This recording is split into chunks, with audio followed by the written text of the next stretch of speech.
नमस्कार। आप सभी का स्वागत है।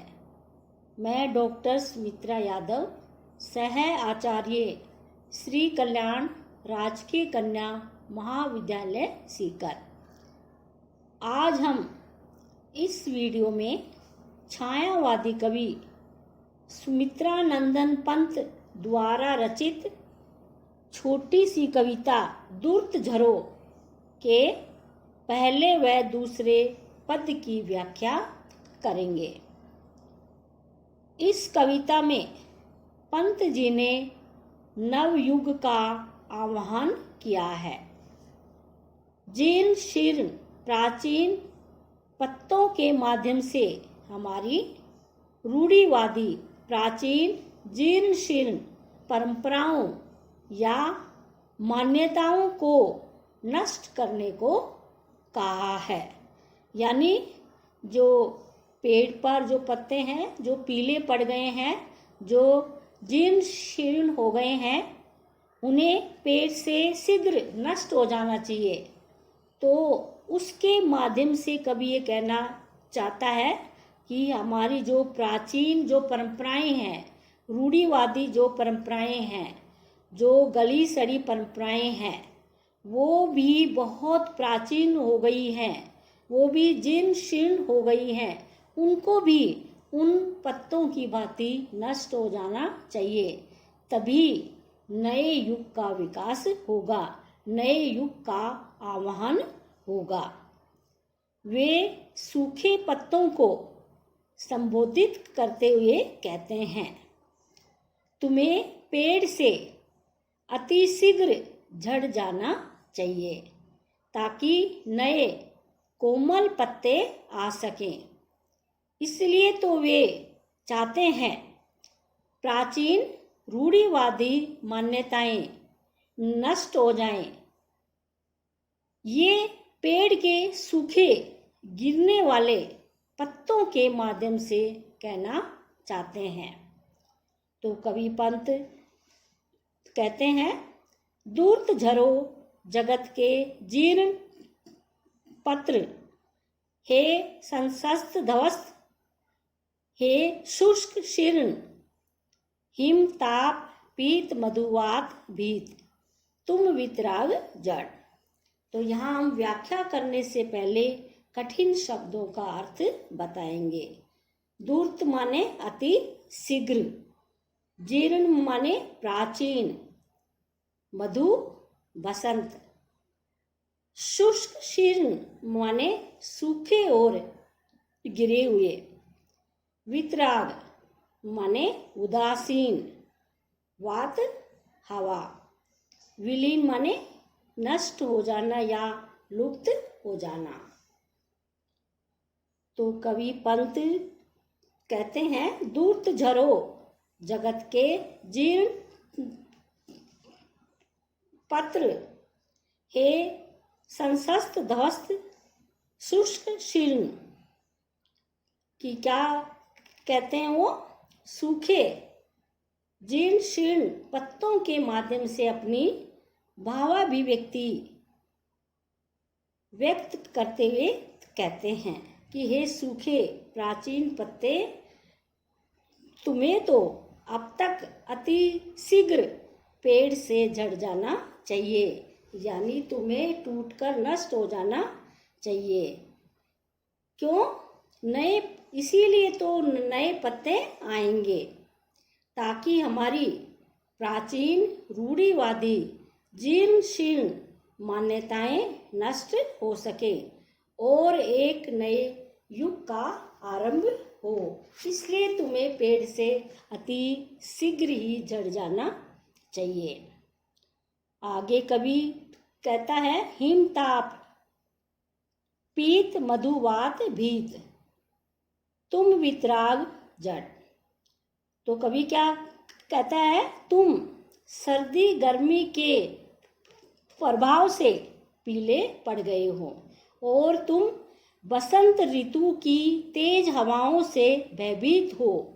यानी जब बहुत तेज सर्दी पड़ती है तो पत्ते पीले हो जाते हैं, यानी वो एकदम जीर्ण अवस्था में हो जाते हैं, लेकिन तब बहुत तेज गर्मी पड़ती है और सूर्य के ताप से भी पत्ते जीर्ण शीर्ण पीले पड़ जाते हैं।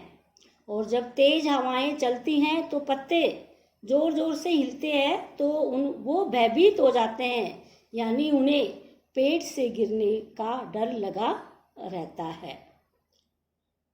तो फिर कवि कहता है, तुम वितराग जड़, कि तुम बीते हुए युग के उदासीन हो, यानी तो तुम्हारा जो समय है वो व्यतीत हो गया है, इसलिए तुम बीते हुए युग के उदासीन हो, यानी तुम्हें अब पेड़ से शीघ्र गिर जाना चाहिए।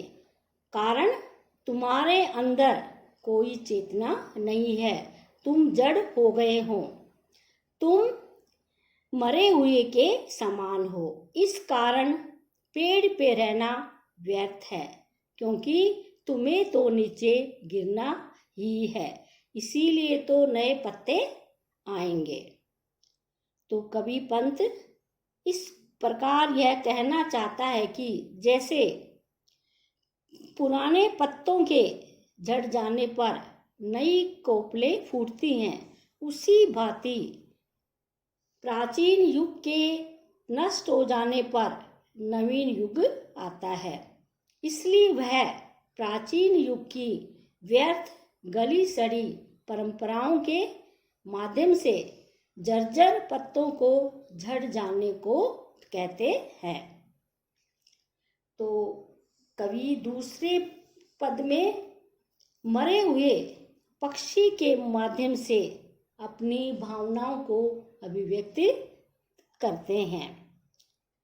तो कवि पंत क्या कहते हैं कि जो मरा हुआ जो पक्षी है वो हमारी प्राचीन परंपराओं के समान है, यानी मरे हुए पक्षी के माध्यम से प्राचीन परंपराओं की वो तुलना करता है।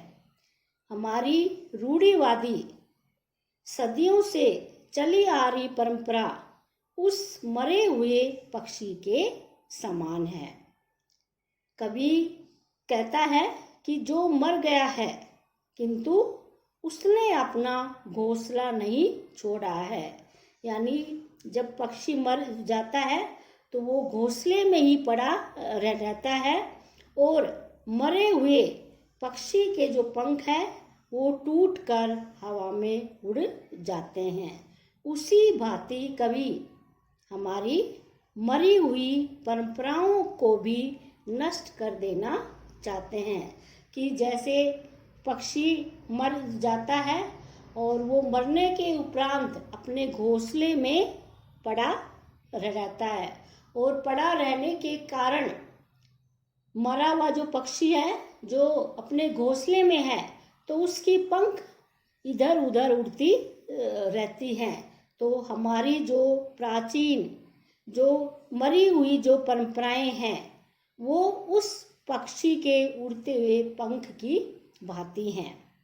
तो कवि उन परंपराओं को उसी भांति नष्ट कर देना चाहता है जिस भांति पक्षी की मौत के बाद उसके पंख अस्त व्यस्त हो जाते हैं और वे उड़कर हवा में लुप्त हो जाते हैं।